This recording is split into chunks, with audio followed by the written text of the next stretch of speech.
And now it is a pleasure to be joined by the man who was victorious this past Saturday at UFC 252 in the co-main event. You know who he is.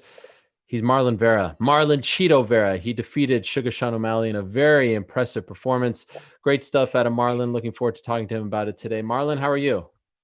I'm good, man. I'm feeling amazing. I'm happy, and I'm expecting another one.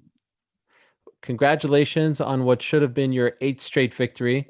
I still believe that you beat Song Yadong 7 in a row, but that's neither here nor there. Could you describe to me going into the fight? You said pretty much all the right things, but you had to have been feeling disrespected, right? People were talking about him. He was getting the push. No, you weren't. Come on, you didn't I feel like swear, dude. I swear. Like, really. yeah, man. I that when I was telling people, I just think different. I do mean it. Like I'm not chasing comments or what people say or think. This is my opinion about people's opinion. I don't give two. Like I own that. I mean it. Like I'm not a guy that I'm like this guy saying that. Oh, they think I'm gonna lose. Oh, I'm underdog. I don't give two. The only thing I'm worried about is waking up every morning and work harder than the day before and make sure I'm getting better. I'm getting the reps in. Then what people thinks, everybody have an opinion, man. At the end of the day, it only matter when you win. So might as well try hard. The odds, the line, all that stuff, none of that bothered you. No, I don't even feel that. Like I see this the same way I see fame. It's a bubble, but it's a bubble outside me. Everybody outside me feel it. Oh, you becoming this. Oh, you're this. Oh, you have this. Me, my only concern is to get my job done. Work every day, show up on time, push myself, get back home, eat clean, recovery, go again the next day. Hmm. Besides that, everything is just external. Don't get me wrong, I need to do it right so I get all the attention and I can make money and I can hopefully one day retire with the millions of dollars, which I will. But that will just come because the work I'm putting right now, because my personality, and because I don't give a what people say or think. Okay, I'll just stay on this train for a second. What about the hair? You said the right things going into it, but you didn't find it at all annoying, disrespectful, anything like that. I was like, I said before, good for him. Like he want to rep the country.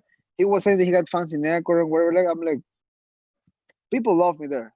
Of course, you cannot make everybody happy.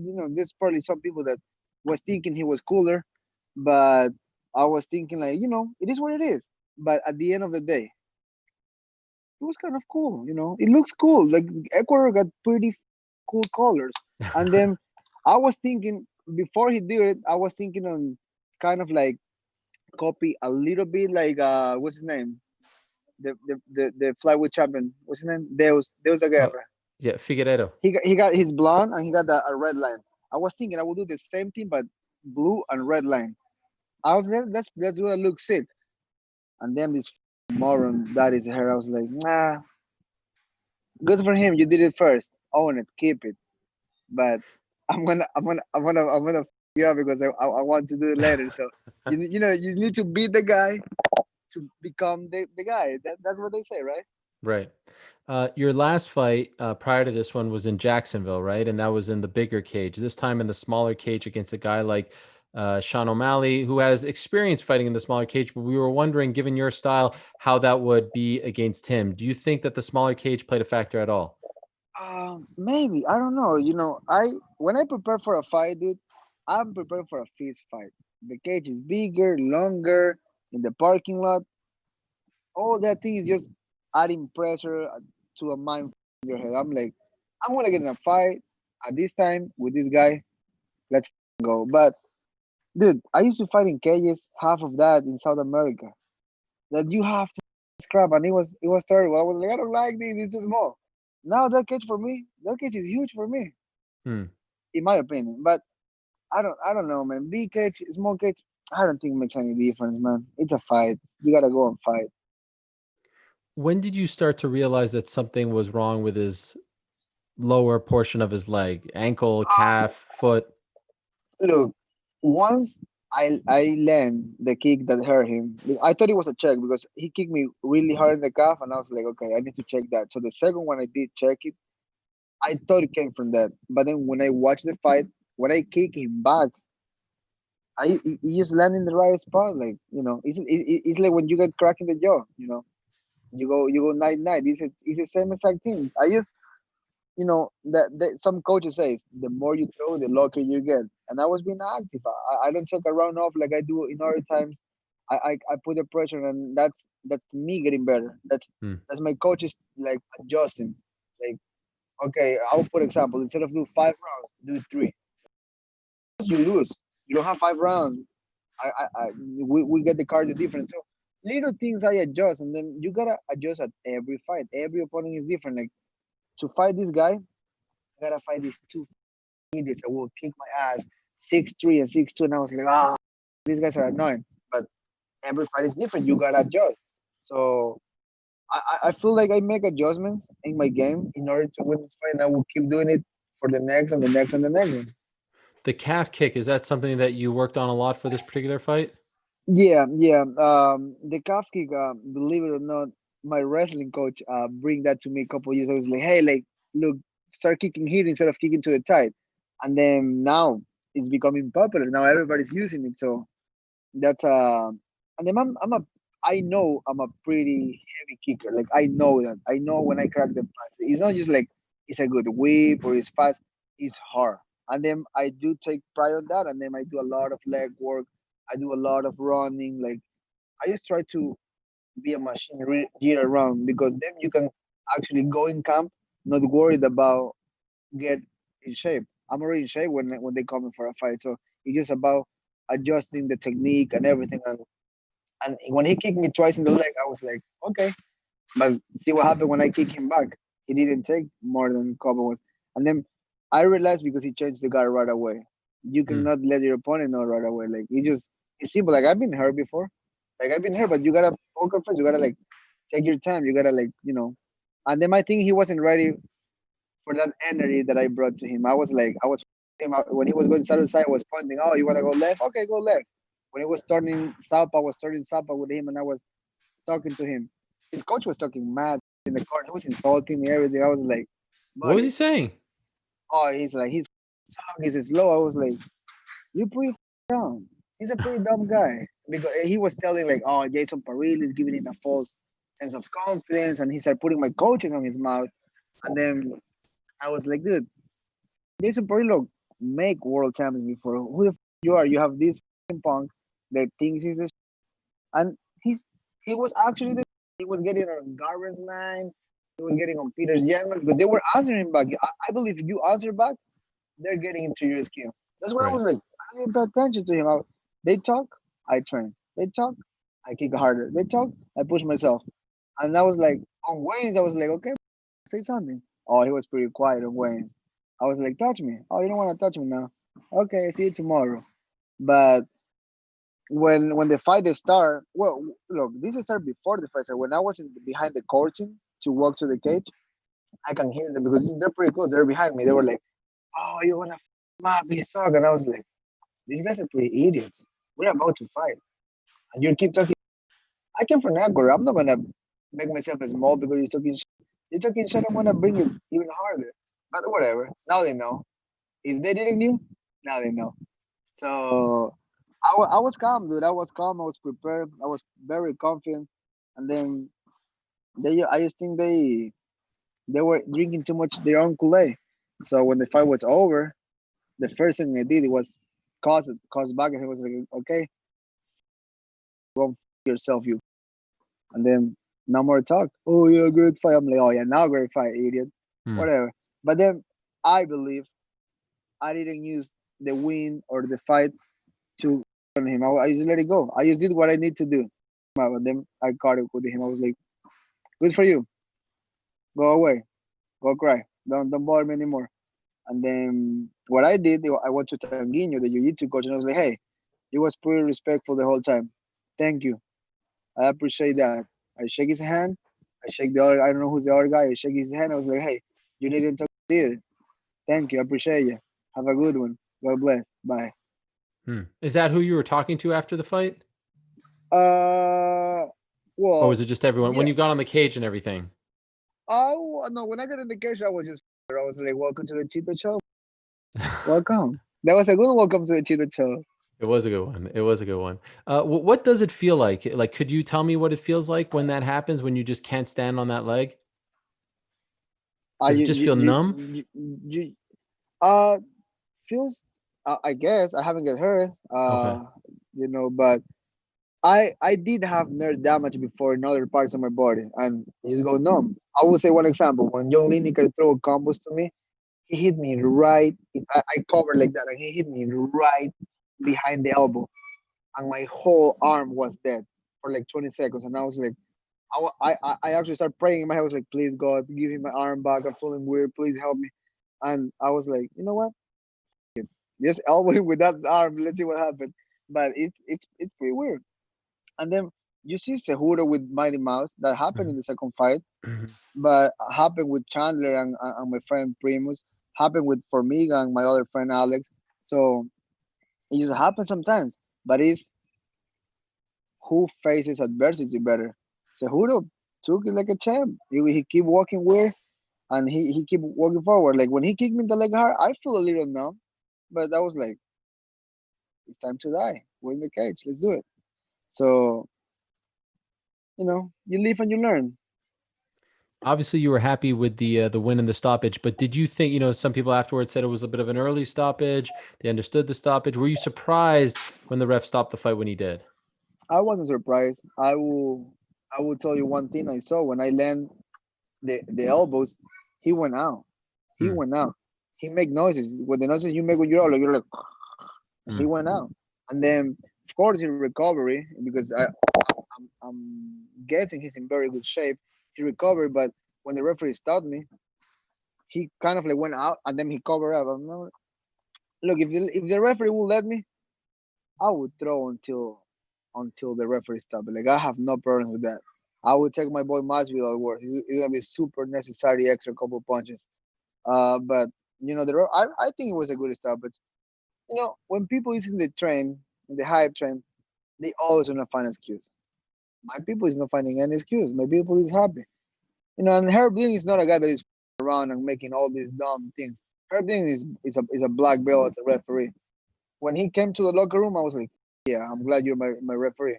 And I was like, oh, thanks for being happy. I'm like, yeah, you're a professional, man. You're good. So So if you could, there's a situation that we're dealing with Sean O'Malley now, where a lot of people, when he loses, they say, "Oh, you were all hype, you were this, you were that." But you know the game, right? You lose one time in MMA, it's nothing. You come back better. Everyone's lost essentially, right? 100%. What advice would you give him? Look, I don't wanna in other people. I don't really know them. Probably they're very, very nice people face to face. I don't know. But I would advise him like, dude, you got really, really, really good gyms in Arizona. You got the MMA lab, you got Cejudo's gym.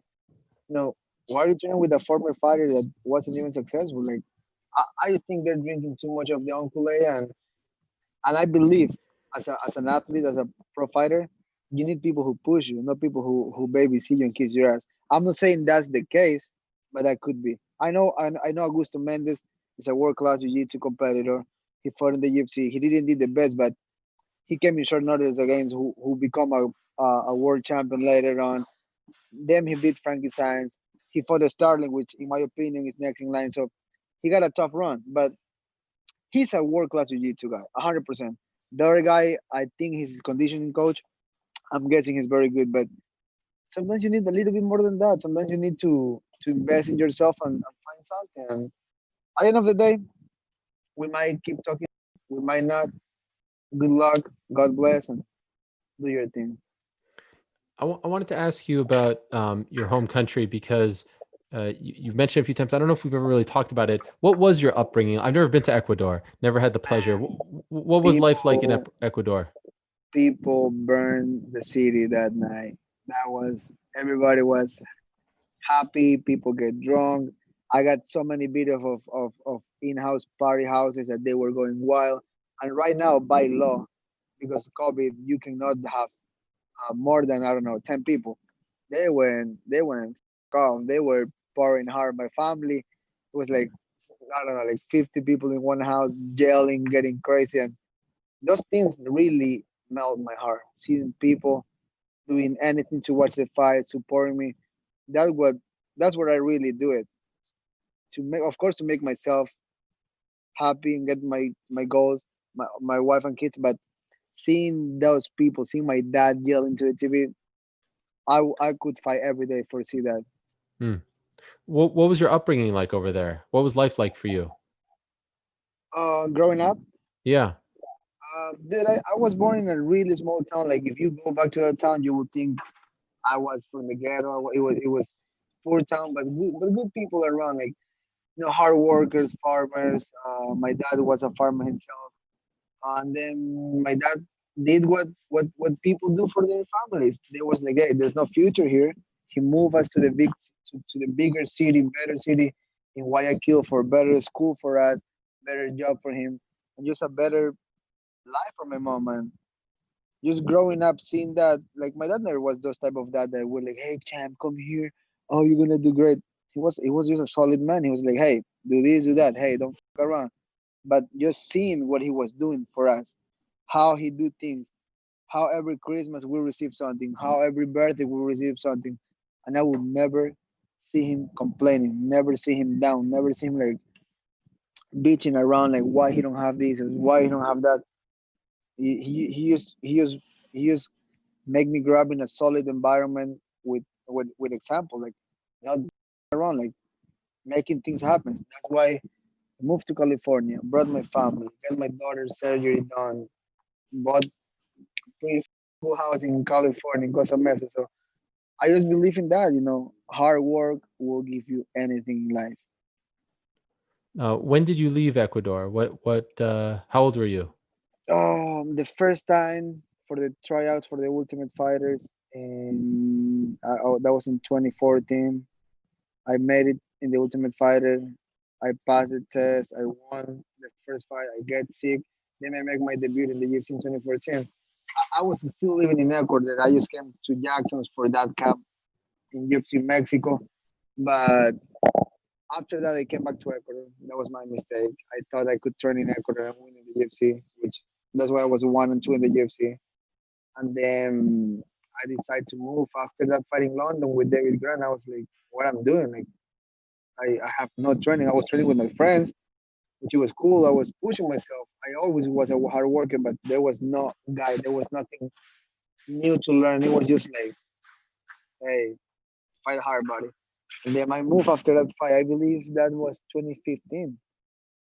And then I moved a year by myself because, of course, I have no money in my pocket. My manager, Jason, he let me live in his house for like a couple months. He would take me around, finding a new gym, finding somebody I was feeling good. And then that was that was like the opportunity of my life. I find Tino Yama in California. And Jason dropped me there. A year later, I make some extra money, brought my family, and now we're here. Wow. So honestly, how much money did you have in your pocket when you came? When I came by myself the first time, I was coming off a loss. So I believe I was making 8 and 8 back then. So I had 8 grand. I paid every coach, and then I basically sent all that money to my wife because I was living at Jason's house. Like what I really need. Right. He gave me some good cereal and milk. So we were it was good. He did take care of me. So I wasn't really needing the money here because I don't need to pay any bills. And then when I moved with my family that year, when I won in Australia against Ning Wan Yu, that was in November. I literally went back to Ecuador, packed my family backpacks, brought every single thing we had in Ecuador. We moved here to California, and I had like I won that fight, so I make 16. I pay everybody. By the time I was in the house we rent, after pay, the first month of everything, I had like 6 grand in my account, Wow. and I was That's like, it was two options. You make it or you're not. But I wasn't not trying as hard as I can. And look at now, man. Like dreams come true if you put everything from you. If you go halfway, you might make it, but most likely you won't. But I went and I paid it in full, man.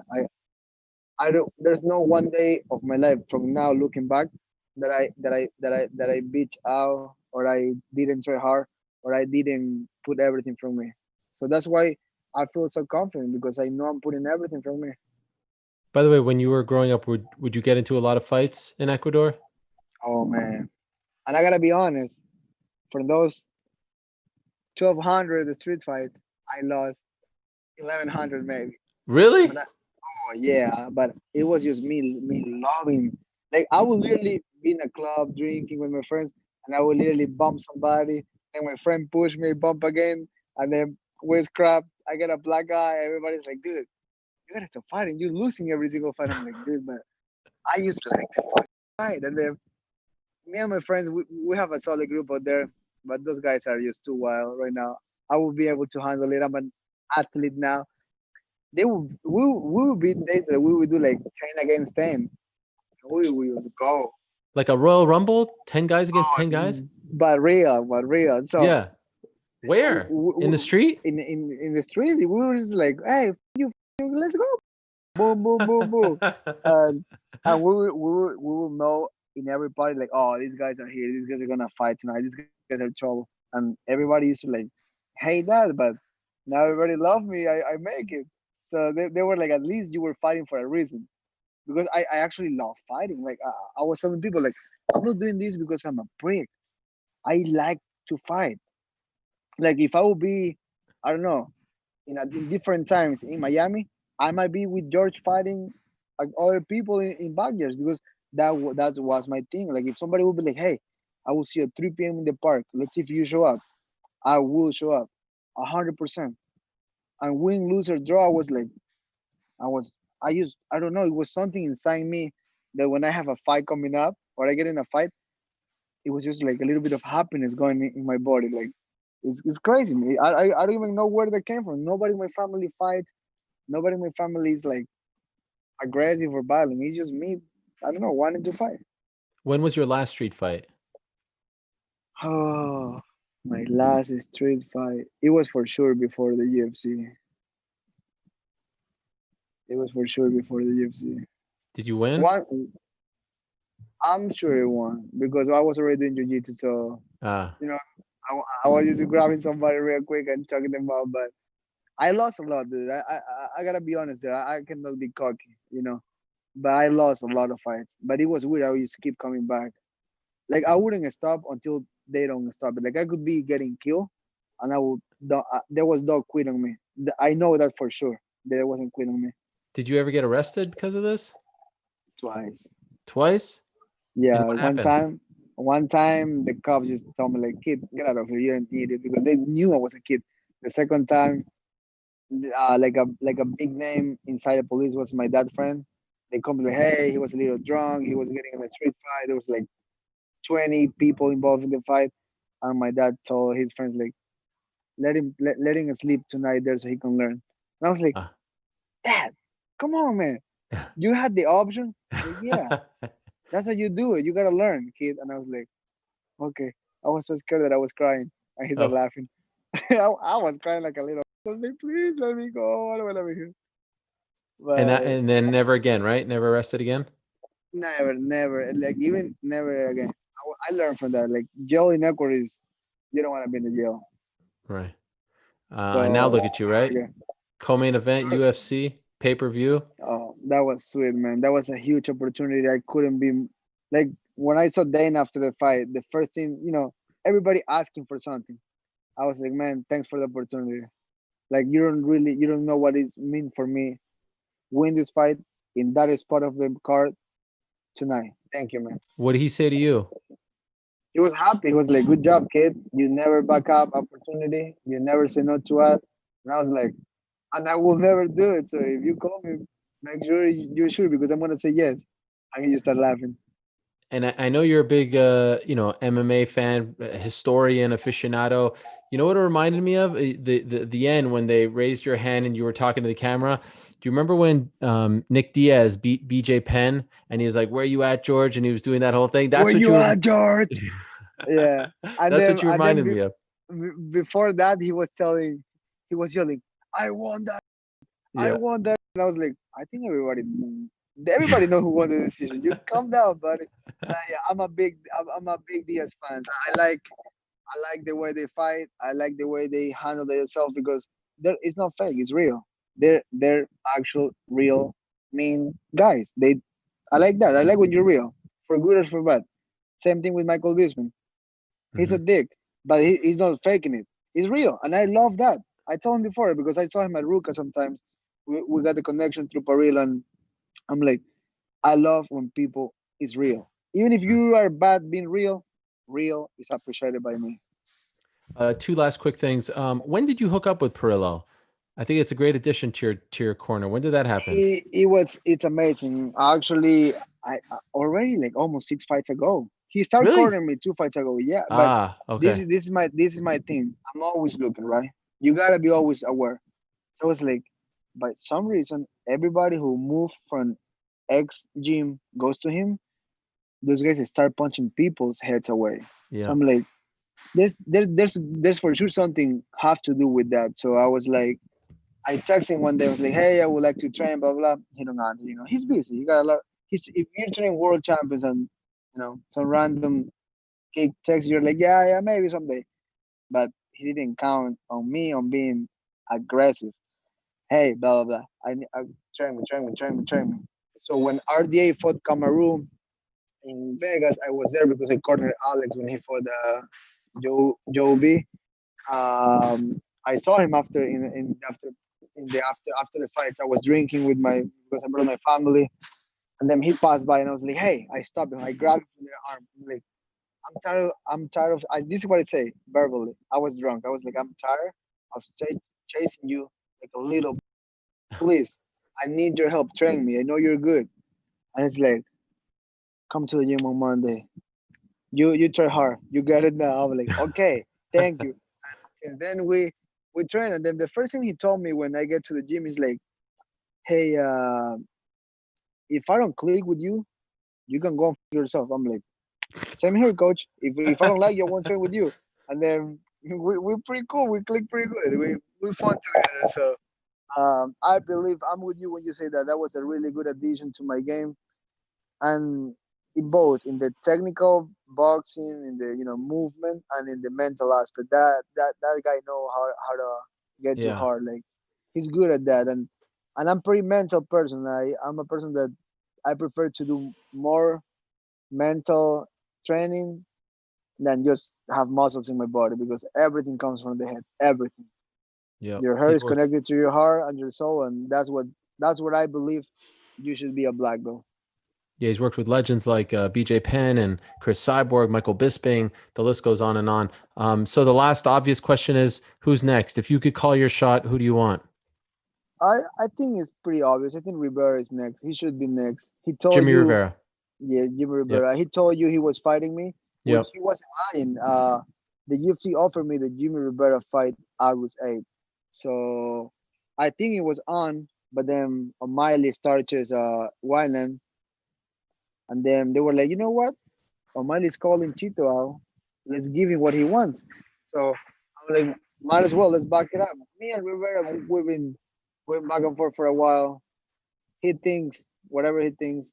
I think what I know is gonna happen. So let's meet. I love it. All right. Well, for now, enjoy the victory, my man.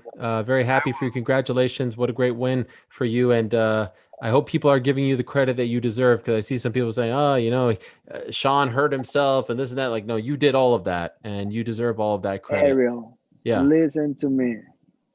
Don't even pay attention to that people. They don't count, man. They don't count. They're just undercover fans. Let's talk about the positivity. I f- the guy up. I move up. They kicked me out of the rankings when they stole my loss against Sonja Don. It's okay. Life goes on. Don't sit down and bitch.